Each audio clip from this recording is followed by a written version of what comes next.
El tema que nos congrega en esta noche se llama ¿Cómo leer Génesis del 1 al 11? De la lectura literal a la lectura simbólica. Una cosa es la lectura literal y otra cosa es la lectura simbólica. Los primeros capítulos, mis queridos hijos del Génesis, son muy participativos y son muy particulares. Por eso nosotros como lectores, nosotros que nos estamos formando en este curso bíblico, nos hace falta tener unos criterios para su lectura. No es solo leer por leer. Nosotros buscamos unos criterios para que ustedes y nosotros también podamos comprender la lectura. En pocas palabras, es como encontrar un ritmo o un tono a una canción. Yo me acuerdo cuando en el seminario estudiábamos música, hacían y depende como usted sostuviera su voz, pues efectivamente iban a decir si usted era un tenor, si usted era un agudo, etcétera, etcétera. Pues meditar el Génesis, leer el Génesis, lo vamos a comprender como cuando le buscamos el ritmo a una pista, a una canción, para que nosotros poderla cantar. Si yo no me sé una canción, no la puedo cantar. De la misma manera vamos a hacer con el Génesis. Vamos a buscarle el sentido, vamos a buscarle el gusto, vamos a buscarle el ritmo para poder comprender estos capítulos del 1 al 11. Ahora bien, si nosotros no le buscamos el ritmo, si nosotros no le buscamos la nota, pues ¿qué va a pasar? De lo contrario, sería como no sé, o sea, cantar desafinado, como cuando muchos cantamos en el baño, que no tenemos la nota, que no tenemos el ritmo, que no tenemos, en pocas palabras, sería cantar como un pasillo, una cumbia en tono de rock o un rock en tono de cumbia. Eso quiere decir, perdería su sentido, perdería la razón de ser, perdería su ritmo, y en nosotros, en este caso, si no meditamos y no leemos el Génesis y no lo comprendemos, pues perderíamos especialmente lo espiritual. Recordemos que vamos a hablar de muchas cosas de forma simbólica, de forma literaria o de una forma literal que hay veces nos llegan a nosotros a ponernos a pensar.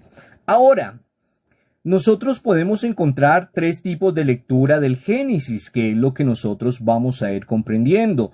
Ustedes ya me imagino que leyeron el capítulo 1, el capítulo 2, el capítulo 3 y ahí van avanzando. No tenemos que leerlo todo al tiempo, sino ir poco a poco. Entonces vamos a encontrar tres tipos de lectura dentro del Génesis. Hay diversas formas, mis queridos hijos, de leer el Génesis. Y eso es lo que yo quiero que nosotros podamos comprender. Es como cuando usted dice, no, es que yo puedo ver la televisión y puedo escuchar música. Yo puedo ver la televisión, escuchar música y hacer tareas. Cada uno tiene diversas formas para poder comprender el libro del Génesis. Y por eso aquí vamos a hablar de algunas formas para que nosotros podamos comprender. Como le decía, vamos a encontrar que hay diversas formas de leer el Génesis, pero la más conocida o las más conocidas son tres, de las cuales nosotros vamos a empezar a indagar una de ellas. ¿Cuál es el objetivo?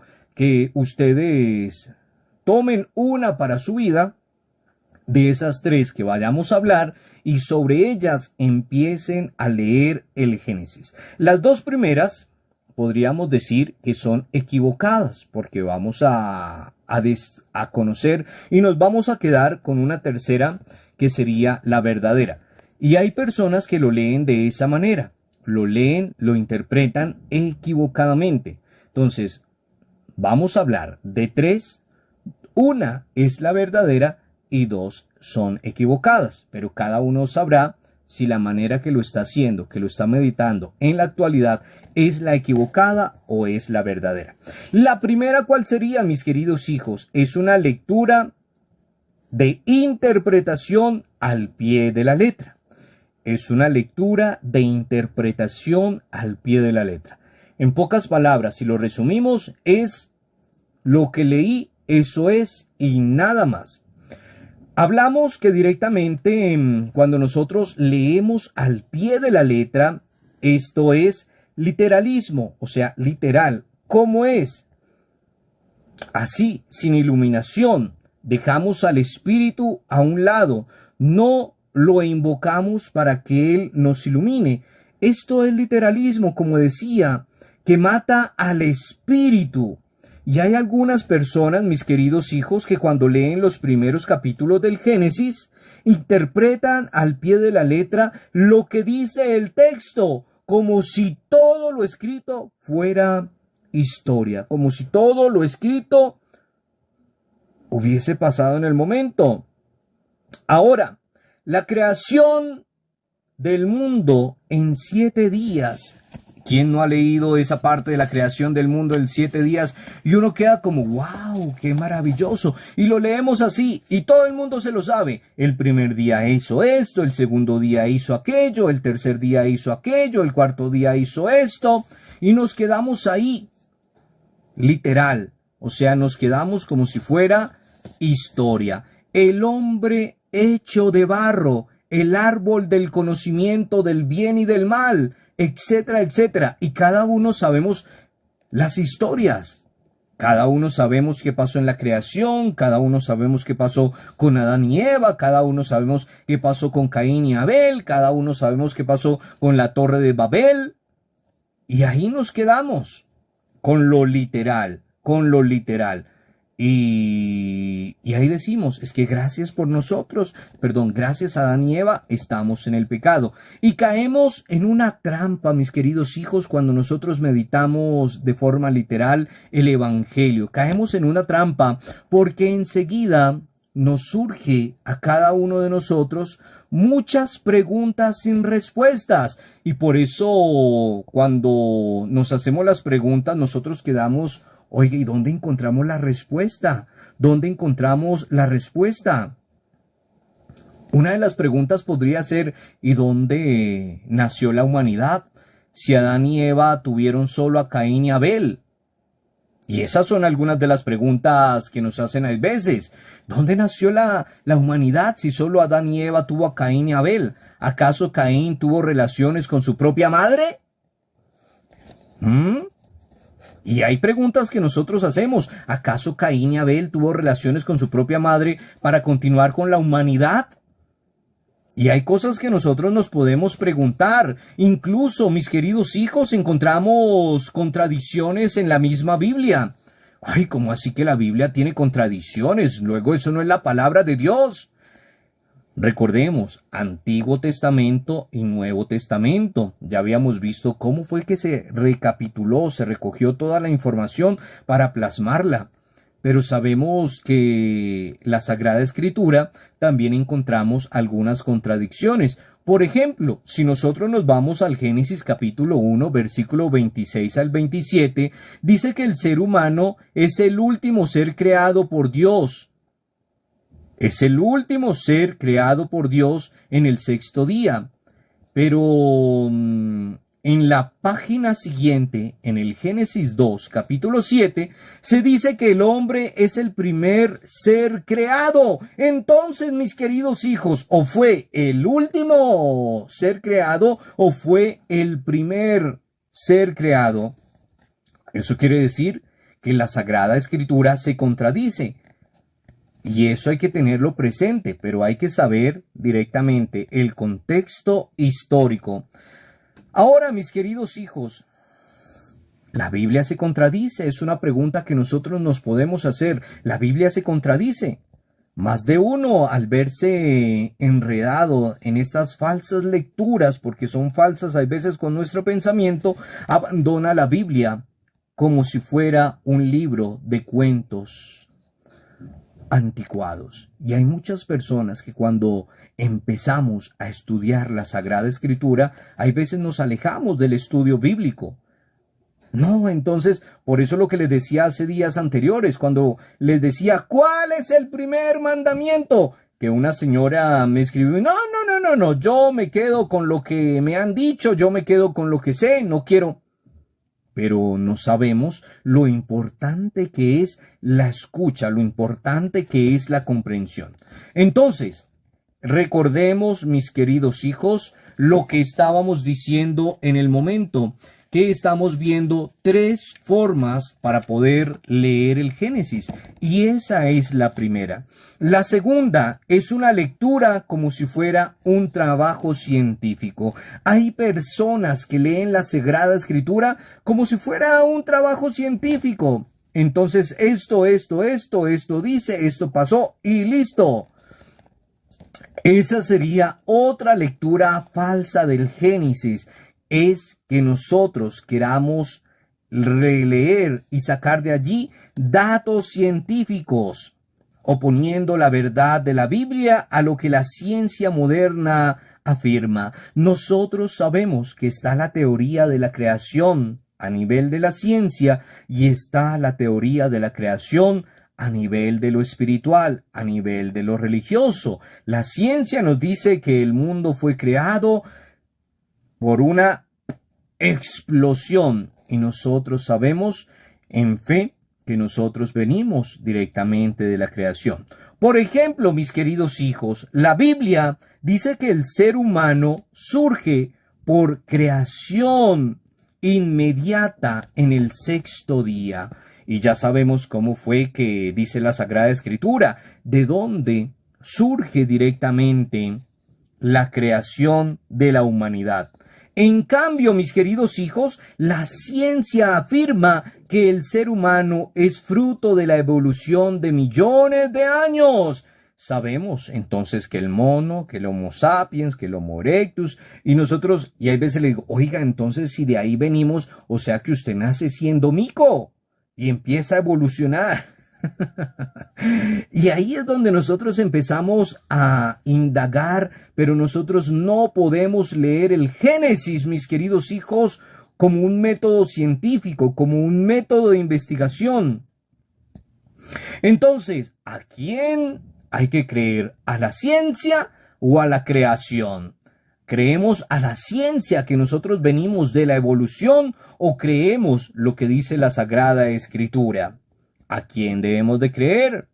¿Quién tiene la razón? ¿La Biblia o la ciencia? Es una pregunta que hay veces nosotros hacemos. Cuando vemos la National Geographic, cuando vemos la evolución y cuando vemos el Big Bang y cuando vemos todo esto que acontece. Cristianos son cristianos no preparados, mis queridos hijos. Aquellos que empiezan a discernir y a decir, no, es que tienen cierto, la ciencia, nosotros venimos de ahí, de la evolución. Pero son cristianos no preparados. Y ahí es donde venimos muchos. Muchos de nosotros somos cristianos, pero no somos preparados. No tenemos la capacidad de defender nuestra fe, tomar partido de la Sagrada Escritura y negar a la ciencia. Yo soy defensor de la fe. Ustedes, mis queridos hijos que se forman, deben ser defensores de la fe. Una cosa es la ciencia y otra cosa es la fe. Esto, mis queridos hijos, es un error garrafal, porque la Biblia no nos proporciona datos científicos, y hay muchos que están buscando esos datos científicos dentro de la Sagrada Escritura. Nosotros no podemos tomar la Sagrada Escritura como una biblioteca científica para buscar, y más si estamos meditando el Génesis, no nos podemos adentrar ahí a buscar datos históricos, científicos y de dónde viene la creación. Hay que recordar que la Sagrada Escritura es un libro de fe, que a través de la poesía, que a través de los símbolos y los relatos que nos dejan escritos, nos quieren afirmar que todo viene de Dios. Y vio Dios que era bueno. Y vio Dios que era bueno. Y vio Dios que era bueno. Nosotros la Sagrada Escritura la meditamos, la comprendemos a la luz de la fe. Ahora, si usted quiere saber cuál es el origen científico, técnico del mundo, de la vida y del ser humano, tiene que escuchar a los científicos. No va a buscar directamente en la Sagrada Escritura. Si usted quiere escuchar eso a nivel científico, pues busque a los científicos. Pero si quiere saber para qué estamos en el mundo, estos textos nos pueden iluminar. ¿Cuáles textos? El Génesis del 1 al 11, del capítulo 1 al capítulo 11. Vamos con la tercera lectura. Recordemos que estábamos hablando que dos no son y que una sí es. Vamos con la tercera lectura. Ahora, la tercera lectura la vamos a ver como símbolo de poesía o relato. Vamos a ver el Génesis del 1 al 11 como símbolo de poesía y relato. Cuando hablamos del Génesis 1:11, no estrictamente nos estamos refiriendo a nivel histórico.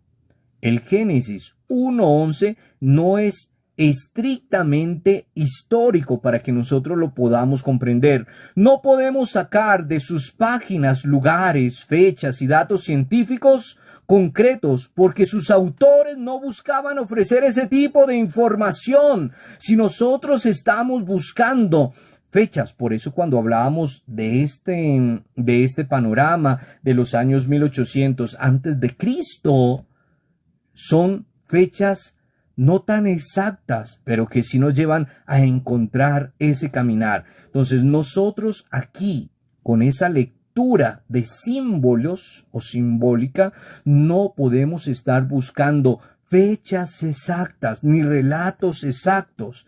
Es como si un profesor de literatura le pidiéramos que dé clases de matemáticas. Es como si un profesor de historia le pidiéramos que dé clases de álgebra. Yo no puedo tomarlo de esa manera. Eso sería ser irresponsable. Eso sería ser irresponsable, especialmente si yo estoy buscando esos datos dentro de la Sagrada Escritura. ¿Por qué? Porque el profesor no puede dar una materia que no conoce. Yo, por ejemplo, no podría dar una materia que yo no sé. Y un profesor no podría hablar de Sagrada, por ejemplo, un matemático no podría hablar de Sagrada Escritura si no la conoce. Y un, no sé, un teólogo no podría dictar clases de matemáticas si no las conoce. Él puede ser un experto en matemáticas, en física, en literatura. Y sobre eso él va a hablar, sobre eso va a exponer. Igual puede dar su tema común y corriente, pero no puede con la Sagrada Escritura. Con la Biblia no lo podría hacer, porque todo lo va a ver a nivel de números, de letras, de teorías, Pitágoras y demás en el momento. Y sobre eso nosotros no podríamos basarnos, mis queridos hijos. En estos capítulos, mis amados hijos, la Biblia trabaja con símbolos, con imágenes y poesía. ¿En cuáles capítulos? El Génesis del 1 al 11. Por ejemplo, una imagen como los 7 días, una imagen como el barro, una imagen como la costilla, una imagen como el árbol, una imagen como la serpiente. Ay, padre, entonces eso no existió. Estamos hablando de imágenes y es lo que nosotros debemos de comprender. No vamos a decir, ay, es que una imagen vale más que 1000 palabras. En estos capítulos vamos a ver que son muchos símbolos, muchas imágenes, pero no podemos quedarnos en la imagen sino que tenemos nosotros que entrar más allá y descubrir el significado de aquella imagen, el descubrir el significado de aquel momento, de aquel acontecimiento. Claro, nosotros hablamos del barro, hablamos de los 7 días, hablamos de la costilla, hablamos del árbol, hablamos de la serpiente y muchas otras imágenes, porque cuando leemos encontramos todo ello, mis queridos hijos, pero no nos podemos quedar solo con la imagen. Debemos de ir más allá, debemos de descubrir más allá ese significado de aquello. ¿Por qué es el barro? ¿Por qué la serpiente? ¿Por qué el árbol? ¿Por qué la costilla? Ahí es donde nosotros debemos de llegar por medio de este curso bíblico. Por eso es necesario que nosotros no nos quedemos en la cara de la imagen. Si nosotros vemos esta imagen que tenemos aquí de fondo, no nos podemos quedar solo en la imagen, sino nosotros tenemos que entrar al fondo, a la semilla, al significado, ir más allá. Si yo les muestro un bolígrafo, un esfero, no les voy a mostrar este esfero. Ustedes pueden ver el esfero, la pluma, el bolígrafo, como le llamen, pero no saben qué hay dentro, se lo imaginan. Pero digamos que nosotros podamos tener unos ojos biónicos y vemos al esfero de así. Ya vemos que por dentro tiene una mina. Entonces, nosotros no nos podemos quedar solo con la imagen, no nos podemos quedar solo con el árbol, con el barro, con la costilla, con la serpiente. Tenemos que ir más allá de esa imagen, e ir más allá de esa imagen es encontrar el significado. Ahora, pero, ¿qué es el símbolo? ¿Qué es un símbolo? Eso también ya lo habíamos dicho en un tema anterior. Un símbolo es fácil. Es una imagen visible, algo concreto que me provoca sentimientos y relaciones. Así de fácil, algo que me provoca sentimientos, que me provoca una relación, que me provoca especialmente una realidad visible, especialmente en ese momento. Cuando yo veo un árbol, pues algo me va a provocar. Cuando yo veo el barro, algo me va a provocar. Cuando yo veo la serpiente, algo me va a provocar. Entonces, cuando hablamos nosotros de un símbolo, cuando hablamos nosotros de una imagen, de un símbolo, perdón, hay que saber que es una imagen visible, algo que yo puedo ver, algo que yo puedo palpar, que me provoca sentimientos y relaciones con realidades no visibles, con realidades no visibles en ese momento. Por eso hablamos directamente de nuestras imágenes. Ahora bien, pero la imaginación de los símbolos nos llevan a hacerlo más concreto. Ahora, si yo veo una imagen, ejemplo, yo ya les mostré el esfero, pero cuando alguien me dice, ay, tienes un bolígrafo, un esfero, una pluma, yo automáticamente ya tengo en mi imagen esto. Entonces, para que lo tengamos presente, la imaginación nos lleva a los recuerdos. Cuando decimos que la humanidad es de barro, recuerden lo que habíamos hablado de la comunidad indígena, que decían que la humanidad era de maíz. Pero cuando nosotros estamos hablando de la humanidad que es de barro, estamos manejando un símbolo que nos provoca una relación emocional con lo que somos en profundidad. Fecundos, mis queridos hijos, moldeables, pero al mismo tiempo frágiles como el barro. A eso se refiere el símbolo del barro en la Sagrada Escritura, y no se nos puede olvidar. La Sagrada Escritura, el Génesis nos indica que tomó barro y nos moldeó. Pero no es que nosotros salgamos de barro, mis queridos hijos. Lo que quiere decir en ese momento, en ese profundo acontecimiento, es que nosotros somos fecundos, somos moldeables, pero al mismo tiempo somos frágiles como el barro. Y es para que nosotros lo podamos comprender, mis queridos hijos. Ahora, muy bien, miremos en ese sentido nuestras vidas. Miremos en ese sentido lo que ha pasado. Miremos en ese sentido lo que nosotros estamos hablando el día de hoy.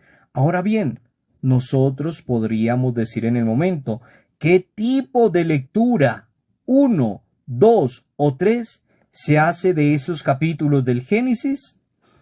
En nuestras parroquias, en nuestras comunidades religiosas, en nuestros movimientos cristianos, en los grupos apostólicos. Ahora bien, la pregunta es para ustedes, mis queridos hijos. De estos tres tipos de lectura, recordemos que hemos visto tres tipos de lectura: la lectura de interpretación al pie de la letra, hemos visto también la lectura como si fuera un tratado científico y hemos visto la lectura como símbolo, como poesía, como relato.